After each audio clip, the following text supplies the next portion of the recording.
Hey everyone, I'm in Kolkata now and I have been flooding my Instagram feed with my saree updates, and a few of you have asked me how I managed to wear starched sarees.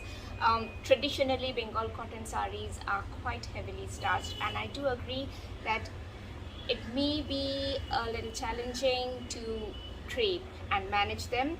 So this time I decided to do a real-time video of me actually wearing a saree that is quite generously starched. This one I've already recorded the video. I'm not going to waste a lot of time with the introduction. Let's get started. First, I'm going to unfold the saree. So as you can see, it appears quite crisp and stiff because it is heavily starched, and that is how I prefer my Bengal cottons, and in fact most cottons for that matter. So let us determine which is the front side and which is the rear side. This saree has a fall attached, so that makes my life easier. This is obviously the rear side, this is the front side, and then I have to find out the side that is going to go inside.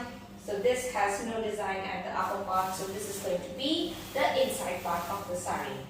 I am going to start tucking in. Now this is quite long and I'm petite, so I have to tuck a lot of the fabric in, but also bear in mind what kind of shoes you want to wear, because I'll be wearing shoes with slight heels, and I absolutely do not like it when my ankles are visible with sarees. So I am going to leave a couple of extra inches at the bottom. Okay, so I'll start tucking in from here. I don't have a very large girth, which means that I do end up with a lot of extra fabric. So I start from as much lateral part of my waist as I possibly can. But some sarees, especially the vintage ones, they are shorter in length. So for them I have to be a little careful as to not go overboard. So I am going on with the tucking.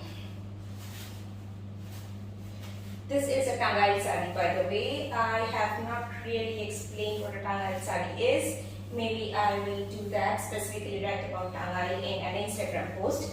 But at the minute, let us carry on with the saree draping. So one 360-degree turn done. I will make sure that my ankles remain covered, that my petticoat is not visible, and the tucking is done neatly. Now I go on to the pallu side. So this is the pallu. I'll just roughly gather the end and drape it around my left shoulder, just so I can predetermine the length of my pallu, and I like them long. So I will leave them, I prefer to leave them at my knee length, because I don't pleat the pallus, and when it opens up, part of it is going to crack on the floor anyway. So knee length at this point, at this step is fine. And this is the amount of fabric I am left with for the pleats. So I guess this is the most challenging part of wearing a heavily starched saree, and this is the reason why many people feel discouraged. But what I do is that I start making the pleats as normal, like any saree. So I'll start from the top. And one little tip is that if you can use the natural folds of the sarees, I mean, when the saree was folded, there would be some folds that will remain. If you can use them, that is going to make your life easier. And because I said I don't have a lot of girth, I try to keep the folds, the pleats broad, because otherwise it just would be too much of fabric at the middle. So I am not being fussed about what this looks like at the minute. I will just carry on doing my folds. See, there is this one fold of the fabric, and this one I am going to conveniently use.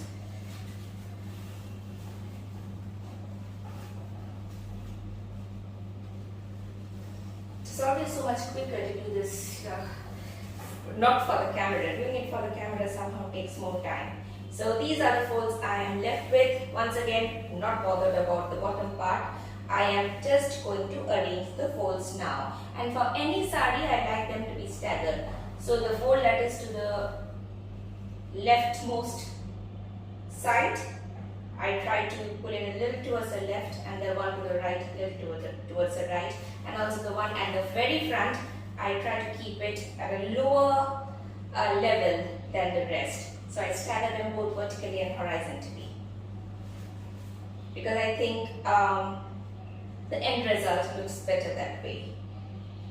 And also often after I tuck the pleats, I find that the front part is just too raised and then I have to, adjust it. I do like to wear my sarees low waist, so if that is not what you prefer, then be free to make necessary adjustments. So my pleats have now been arranged in a staggered manner, both vertically and horizontally. I am now going to get the pleats in order, okay? Get rid of all this mess. So I will take small parts at a time and then make sure that the pleats follow whatever arrangement I have made at the top.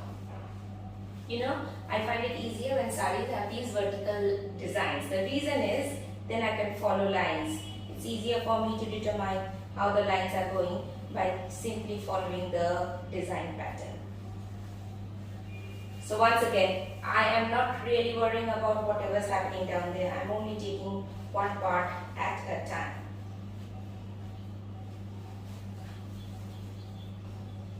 See here, for example, I started the pleat here, just a centimeter to the right of this line, and when I arrange the pleats further down, I'm going to follow the same. So it will be a symmetrical fold rather than a random one, and boy, I do love symmetry. It's one of my pet peeves, finding asymmetrical things.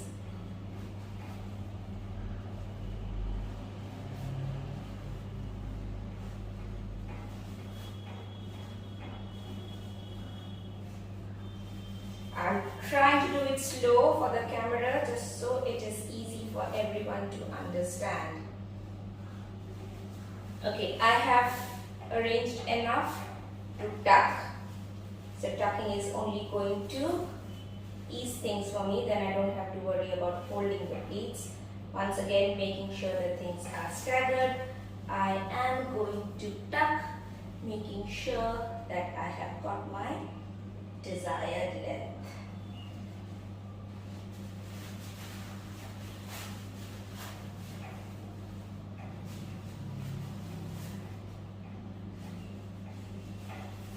Okay, now this mess, right, once again, small parts at a time, and the beauty of having a hard starch is that they can fold very easily. It's very easy to discipline them, So even though initially it looks all ballooned up,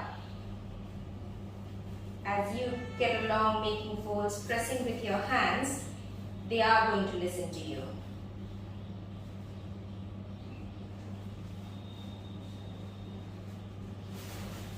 And ever so often you can just shake them, to release the cloth. Do I have anything here? Oops, there is a pleat here that is hiding.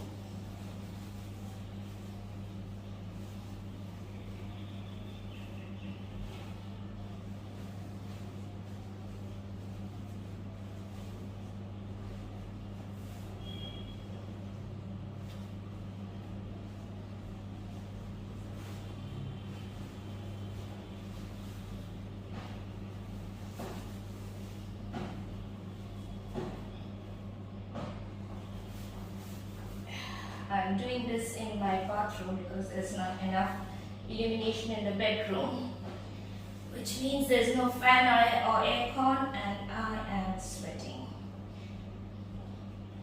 Thank goodness that this is a cotton.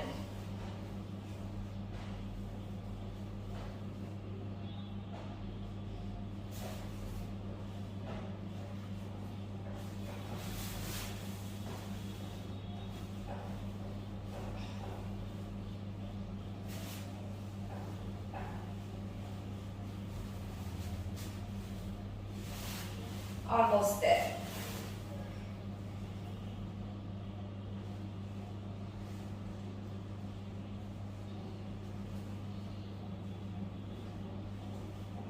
Now I have deliberately selected a very generously starched saree just to make my point.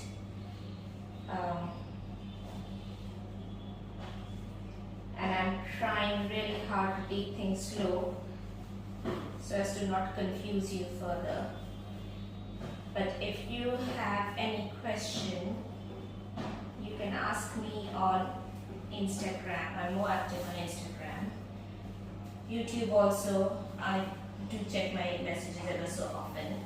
And in all honesty, I try to respond. Now, I forgot to tell you about this. So, at this point, okay, when I'm very close to the end, I go straight to the end and I hand press into the desired fold. Okay, so instead of carrying all the way from top to bottom when I'm close to the end, I am going to go specifically to the end.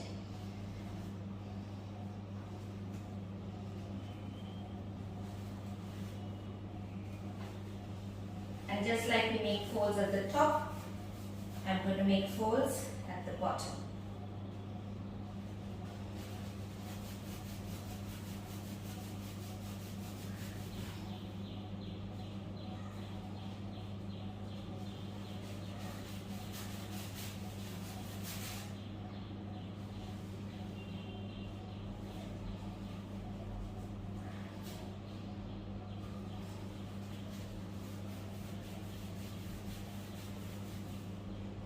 Now you will see life has become so much easier.